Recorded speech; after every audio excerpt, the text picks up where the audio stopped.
Good morning, dear viewer. I hope this video finds you well. This morning, I invite you to take a few minutes of your day to celebrate with me a quiet but profound success for the American Republic.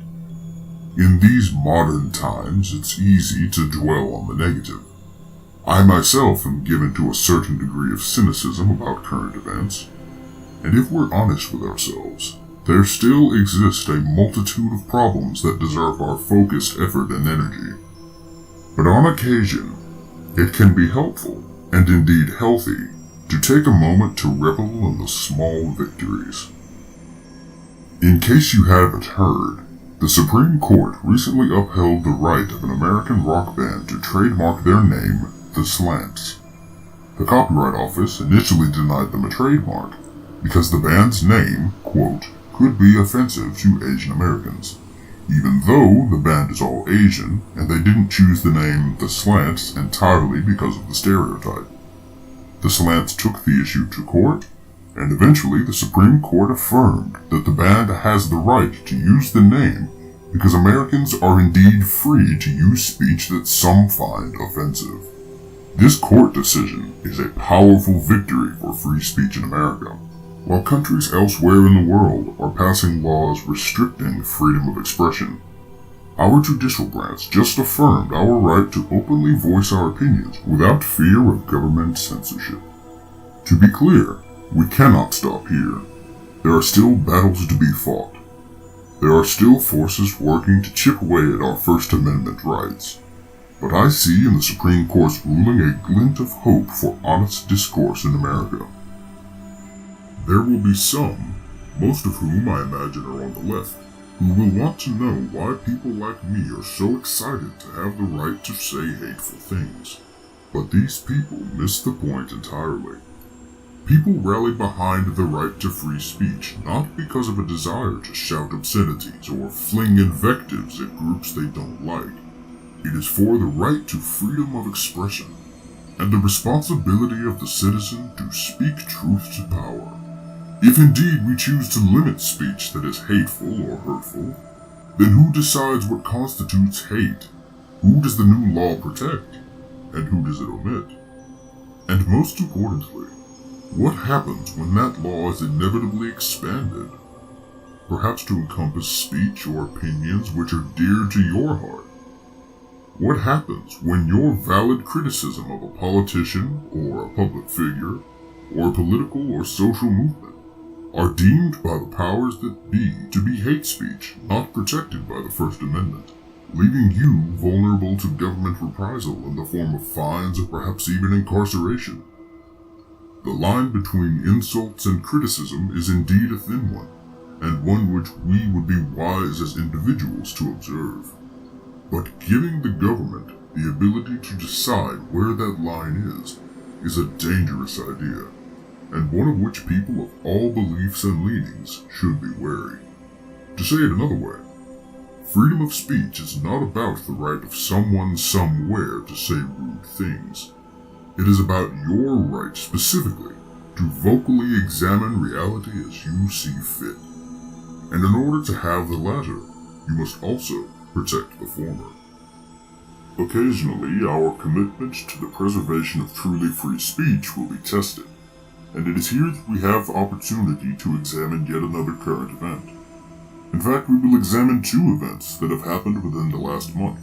The not-so-recent debacle involving Kathy Griffin and her photograph of her holding the severed head of the president, and the more recent rendition of Julius Caesar, where Trump as Caesar is stabbed to death on stage. First, Kathy Griffin. Now, I'm not going to rehash her stupidity in this video, as the internet at large has well canvassed that subject by now. Instead, I want to specifically examine how the photo she released relates to free speech. Now, despite her action being almost universally condemned from all corners of the political spectrum as repulsive, vile, and unfunny, Kathy Griffin did not experience censorship for her actions. She chose to take the official images down herself after seeing the negative public reaction they drew. Trump himself tweeted about the photo being in poor taste and how it scared his son Barron, But there was no government action meant to silence her or prevent her from making more images like the one she posted in late May. CNN cut ties with Griffin after the public outrage, yes, but that's because they, as a private company, reserve the right to terminate employees who could mar the company's public image. Not that CNN had much of a public image before this, but still, point stands. The Secret Service did initially express intent to monitor Griffin for any threatening behavior which could endanger the president's life. But what else could we expect from the agency in charge of protecting the president when she photographs herself holding his bloodied head in effigy? She experienced the consequences of her actions, but nobody censored her for it. Fast forward to now. A New York theater has been showing a modern retelling of Julius Caesar, where Donald Trump is stabbed to death. Many conservatives have expressed anger or disgust at the play, and have demanded that it should be shut down. Some conservative activists have in fact stormed the stage during the scene in question. Freedom! Stop the normalization of political violence against the right! This is unacceptable! You cannot... Get off the stage! All right, ladies and gentlemen, we're going to pause. We're going to pause. Security. This is violence! Security, please. No, you got more. You are all Goebbels! You are all Nazis like Joseph Goebbels! This is Goebbels! You are all Goebbels! But here we see the same problem as before.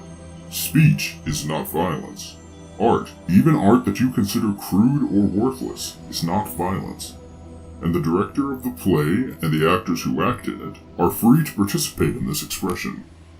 I want to take a moment to address those on the right, but also those who consider themselves classically liberal.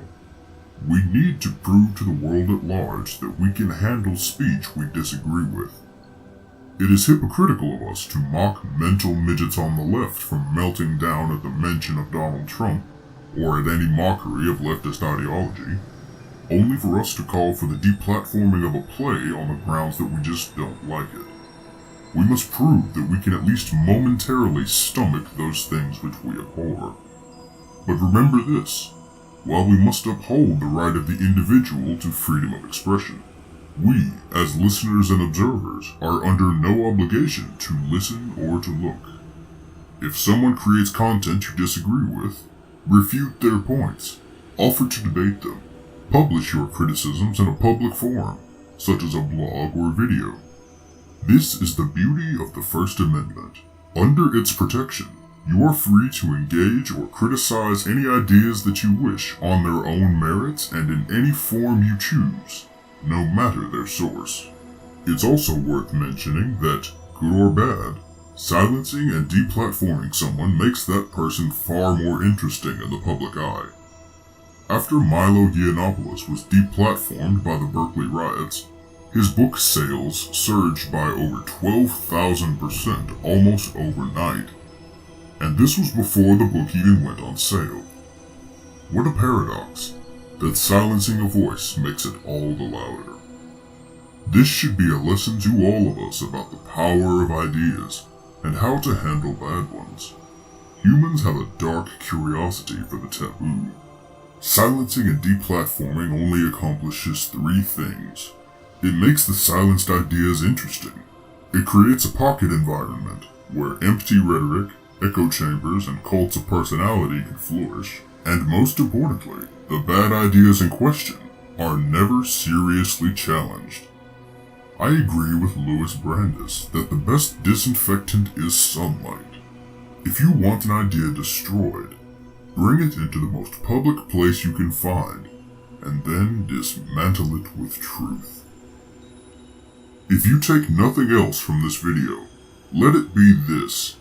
As long as the Kathy Griffins and the Richard Spencers and the Bill Maher's of the world are free to say outrageous things and get under people's skin, then we, as informed citizens, as the commentators and the watchdogs and the directors of the nation, are free to engage with ideas openly and honestly, and to call out even the most powerful among us. I know that there is still ground to cover. Important battles lay ahead, and we must tread carefully and be constantly watchful of the government and private powers that preside over so much of our lives. But it would appear that now, for the moment at least, free speech in America is closer to being safe. And that is why the Supreme Court's decision is cause for cheer.